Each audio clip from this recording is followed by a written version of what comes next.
De onde vêm os conflitos? Dois navios colidiram no Mar Negro em 1986, lançando centenas de passageiros nas águas geladas, provocando mortes. As notícias do desastre tornaram-se mais terríveis quando uma investigação revelou que o acidente foi causado por teimosia humana. Cada capitão estava ciente da presença do outro navio e ambos poderiam ter optado por uma ação preventiva, evitando a colisão. Mas nenhum deles quis ceder ao outro. Esse é um exemplo de conflito que aconteceu há muito tempo. Um conflito de abrir mão de estar certo, de ver o que iria acontecer e ainda assim assumir os riscos e colocar outras pessoas em uma situação de dificuldade, até mesmo levando pessoas à morte. Você pode estar aí na sua casa pensando em alguma situação de conflito que você tenha passado, pode mesmo estar olhando para uma situação onde você preferiu discutir ao invés de escutar, que você preferiu muitas das situações onde não demos o braço a torcer e preferimos buscar o confronto. Estas situações são corriqueiras na nossa vida. Buscamos estar certos, buscamos colocar a nossa opinião, buscamos o nosso jeito de caminhar, o nosso jeito de viver. E o que o outro tem a dizer fica só para ele. Não o escutamos, não damos atenção, não abrimos o nosso coração para ouvir um conselho, para ouvir uma palavra que pode muito bem nos mostrar o caminho, a forma com a qual podemos seguir a nossa vida. Uma vez ouvi de um professor que dar o braço a torcer nem sempre é perder, mas sempre é apreender. Ou seja, quando nós damos o braço a torcer, admitimos que estamos errados, que nós não temos a razão, abrimos uma porta para compreendermos a outra pessoa e a partir disso podemos então entender a realidade, a vida que está passando do nosso lado. Esse dar o braço a torcer é realmente compreender que Deus tem algo para falar a nós, falar ao nosso coração, pela forma com a qual ouvimos e então praticamos. Desta forma eu quero trazer de uma forma abreviada o texto de Gênesis que nos fala do primeiro conflito. O texto de Gênesis, capítulo 3, os versículos 1 a 13, que nos dizem o seguinte: Mas a serpente, mais sagaz que todos os animais selváticos que o Senhor Deus tinha feito, disse à mulher: É assim que Deus disse: Não comereis de toda a árvore do jardim? Respondeu-lhe a mulher: Do fruto da árvore do jardim podereis comer, mas do fruto da árvore que está no meio do jardim, disse Deus, dele não comereis, nem tocareis nele, para que não morrais. Então a serpente disse à mulher: É certo que não morrereis, porque Deus sabe que no dia em que dele comerdes, se vos abrirão os olhos, e como Deus, sereis conhecedores do bem e do mal. Vendo a mulher que a árvore era boa para se comer, agradável aos olhos, e árvore desejável para dar entendimento, tomou-lhe do fruto e comeu, e deu também ao marido, e ele comeu. Abriram-se então os olhos de ambos, e perceberam que estavam nus. Coseram folhas de figueira e fizeram cintas para si. quando ouviam a voz do Senhor Deus que andava no jardim pela viração do dia, esconderam-se da presença do Senhor Deus, o homem e sua mulher, por entre as árvores do jardim. E chamou o Senhor Deus ao homem e lhe perguntou: onde estás? Ele respondeu: ouvi a tua voz no jardim, e porque estava nu, tive medo e me escondi. Perguntou-lhe Deus: quem te fez saber que estavas nu?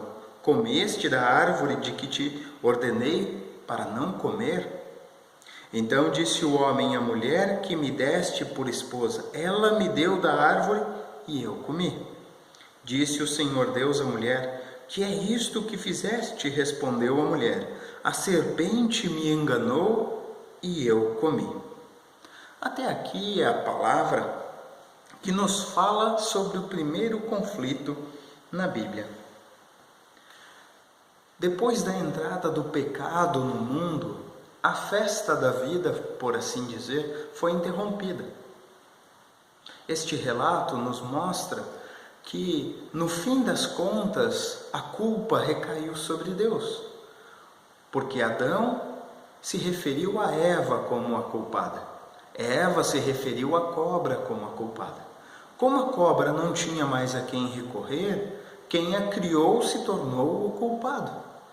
Ou seja, aqui a acusação cai sobre Deus, que fez todas as coisas para que o ser humano pudesse se servir delas, para que pudesse viver no paraíso, para que pudesse ter comunhão com Ele. Aí temos o princípio de todos os conflitos, a desconfiança sobre Deus. No paraíso, todas as coisas eram perfeitas, tudo foi feito da melhor forma. Mas quando o pecado entrou então no paraíso, nós herdamos por gene de Adão e Eva a questão de estarmos perdidos, desorientados. É um sentimento, uma sensação de que perdemos algo, de que falta algo em nós e de que nós somos exatamente algo criado, mas não compreendemos para quê. Este vazio que sentimos no coração, este vazio que sentimos na nossa vida, esse vazio que nós sentimos e tentamos preencher com tantas coisas, com dinheiro, com posses, com sentimentos variados. Esse vazio é o que fica para nós. Este é o sentimento do conflito que temos nas nossas vidas. Existem duas razões pela qual existem estes conflitos. A primeira delas é a respeito daquilo que nós somos. E a segunda é a respeito dos sofrimentos. Nós somos seres humanos expulsos do jardim do Éden, porque desobedecemos a ordem, ao mandamento de Deus, porque desobedecemos aquilo que Ele fez para nós. O texto diz que Deus deixou o ser humano livre para comer de todas as árvores do jardim, menos de uma delas. No entanto, achamos que aquela que foi proibida, aquela que foi reservada, essa era a melhor de todas. E por esta razão, por esta desconfiança, desobedecemos a Deus. E por isso fomos expulsos do jardim do Éden. Mas aqui também podemos ver a graça de Deus sobre as nossas vidas. Porque no jardim do Éden, além da árvore do conhecimento do bem e do mal, existia a árvore da vida. Essa a qual fosse comido o fruto dela, haveria-se de viver eternamente. Portanto, Deus expulsa o ser humano do jardim do Éden como graça. Porque já que ele comeu o fruto do pecado, o fruto de conhecer o bem e o mal, se ele comesse o fruto agora da vida, ele viveria eternamente afastado de Deus. Eu e você viveríamos eternamente afastadas de Deus. Então Deus expulsa o ser humano do jardim do Éden por graça, por amor ao ser humano, como uma segunda chance, como uma segunda oportunidade. Aqui temos o primeiro sacrifício que é feito para que o ser humano pudesse então ter vida. Animais são mortos para que o ser humano tenha uma roupa quando ele é expulso do jardim do Éden. Nós somos seres insatisfeitos. Nós possuímos essa insatisfação em nós. Tudo o que nós acabamos fazendo, tudo aquilo que nós sentimos é insatisfeito. Por mais bem feito que realizamos algo, por mais que algo nos deixa feliz, é passageiro. Chega um momento que cessa, que para esse sentimento de estar completo. E então buscamos mais. Buscamos no trabalho, buscamos na família, buscamos isto nos bens que temos. Portanto, somos seres insatisfeitos, pois perdemos algo. Algo foi deixado no paraíso. O vazio só aumenta e a sede só aumenta a cada dia que passa. Nós não conseguimos saciar a nossa sede de sentido. Nós não conseguimos saciar a nossa sede de preenchermos o coração, preenchermos a nossa vida. Nós somos seres que vivemos de paraíso em paraíso. Quando nós estamos fora do caminho da vontade de Deus, quando nós nos desviamos dos seus planos, desde o princípio, como acabamos de ler, nós vivemos de paraíso em paraíso. Ou seja, sempre achando que a circunstância futura vai ser melhor, o dia de amanhã vai ser melhor, o próximo trabalho vai ser melhor, o próximo lugar vai ser melhor, o próximo ano vai ser melhor, a próxima reunião de família vai ser melhor. Sempre vivemos buscando no futuro a contentação. Se mudarmos de país será melhor, se mudarmos de casa será melhor, se mudarmos de cidade será melhor. Ou seja, vivemos de momentos em momentos, de paraíso em paraíso. Nada disso vai preencher este vazio, nada disso vai resolver os nossos conflitos, nada disso vai deixar todos os problemas para trás e começar agora do zero. Pelo contrário, estes conflitos estão dentro de nós. Esta forma de agir, esta ação que nós fizemos, está conosco.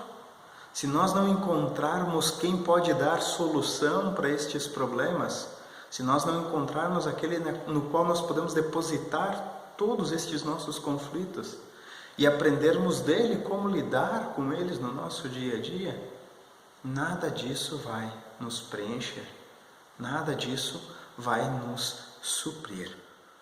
Nós somos seres impedidos de voltarmos para o paraíso, porque o pecado entrou no mundo e todos nós estamos contaminados, todos nós temos em nós um mundo caído. Nós desconfiamos de que Deus está conosco, nós desconfiamos de que todas as coisas e tudo que foi criado para nós, para o nosso bem. E esta desconfiança é igual a não termos fé no Criador, fé neste Deus que entregou o seu Filho para morrer em nosso lugar. O ser humano tomou uma decisão errada no início. E nós tomamos decisões erradas todos os dias. Nós tomamos decisões erradas quando queremos responder às pessoas de cabeça quente. Nós tomamos decisões erradas quando nós pensamos em nós mesmos e não nas outras pessoas, não no nosso cônjuge, não na pessoa que está na nossa família, não na pessoa que está querendo o nosso bem. Nós tomamos decisões erradas o tempo todo. Não é por isso também que eu e você precisamos dizer assim, bom, já que a gente só toma decisões erradas, então vamos deixar a vida correr, vamos deixar ela ir andando e vamos ver no que acontece. Não é isso também que a Bíblia, que o próprio Cristo nos ensina dia a dia. É por meio de Jesus Cristo que nós temos acesso à salvação. Ele se diz ser o caminho, a verdade e a vida. E Ele nos promete que nos dará consolo e nos aliviará dos nossos fardos. Cedo ou tarde isso acontece, mas vem de nós admitirmos os nossos erros, nos arrependermos e nos voltarmos a Ele. Precisamos entender que os conflitos são resultado da nossa natureza caída, são resultado das nossas decisões erradas, são resultados daquilo que nós deixamos de fazer e nos desviamos do propósito de Deus, dos seus planos. Aprofundando o nosso texto, buscamos então entender por que nós sofremos. Quando nos deparamos com este assunto, podemos ilustrar este tema a partir do texto de Eclesiastes, o capítulo 7, o versículo 29, que nos diz assim: Eis o que tão somente achei, diz Eclesiastes, que Deus fez o homem reto, mas ele se meteu em muitas astúcias. Aqui não significa só o homem ou só a mulher, mas ambos foram criados retos segundo a imagem e semelhança de Deus. Nós fomos criados retos. No princípio, antes do pecado, eu e você tínhamos sido criados para termos comunhão direta com o próprio Deus. Sabemos que há muitas pessoas que sofrem por consequência de outras. Exemplos disso são as guerras, a escravidão, a violência. Isso tudo faz parte desta condição original. E se nós continuamos, perpetuamos os conflitos e não os resolvemos, isso tudo só aumenta e dificulta ainda mais a nossa vida e nos torna ainda mais vazios. Somos ocos, não temos mais conteúdo, não temos mais vida. Aqui podemos ver também que a terra foi amaldiçoada devido ao pecado. A terra, maldita é a terra por tua causa, diz Deus. Podemos entender isso de duas formas. Uma, que nós vivemos neste mundo que é mau, que é caído, onde existe muita violência, muita dor, muito sofrimento causado pelo próprio ser humano. De outra forma, podemos entender que a terra também sofre por nós sermos caídos. A terra sofre com a poluição, a terra sofre com o desmatamento, a terra sofre com as extinções de plantas e animais. A terra sofre porque o ser humano não sabe usar aquilo que Deus lhe deu. Se nós não aproveitamos os alimentos que nós temos e jogamos fora, nós estamos jogando fora aquilo que Deus nos deu. Se nós não aproveitamos os materiais, a madeira, o ferro, as coisas as quais já foram produzidas, nós estamos jogando fora aquilo que Deus nos deu. E se alguém nos dá alguma coisa e nós a lançamos fora, o que nós estamos dizendo para esta pessoa? Estamos dizendo que não damos valor nenhum para aquilo que ela nos deu. Aqui a terra se tornou maldita por nossa causa. As coisas ruins que acontecem no mundo são consequências do ser humano.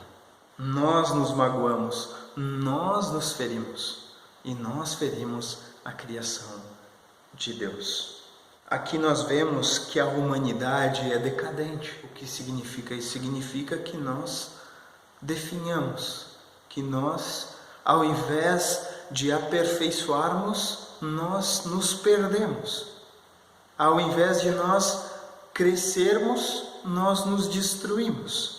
Ao invés de nós nos apoiarmos, nos auxiliarmos, nos amarmos, criarmos laços de amizade e de comunhão, nós nos dividimos, nós nos caluniamos, nós somos egoístas, buscamos os nossos próprios interesses. Nós dificultamos as nossas próprias vidas.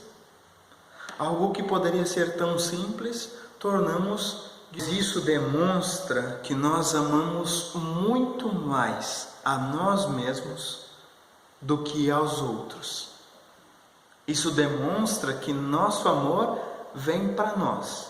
É o nosso egoísmo, é a nossa forma de viver. E nada mais importa. O resto que se exploda. E isso, os conflitos e o texto de Gênesis quer nos mostrar que não é realmente o propósito de Deus para as nossas vidas. Já compreendemos que os conflitos vêm pela introdução do pecado no mundo. Compreendemos que todos os nossos conflitos são responsabilidades nossas e que as consequências deles também são responsabilidades nossas. E nós podemos mudar isso quando entendemos qual é a fonte de todo o conflito. A fonte de todo o conflito é a desconfiança de que Deus não está no controle de todas as coisas. O erro da humanidade é o que o seu amor e a sua amizade estão mal direcionados. Em vez de sermos amigos de Deus, somos amigos de nós mesmos, egoístas.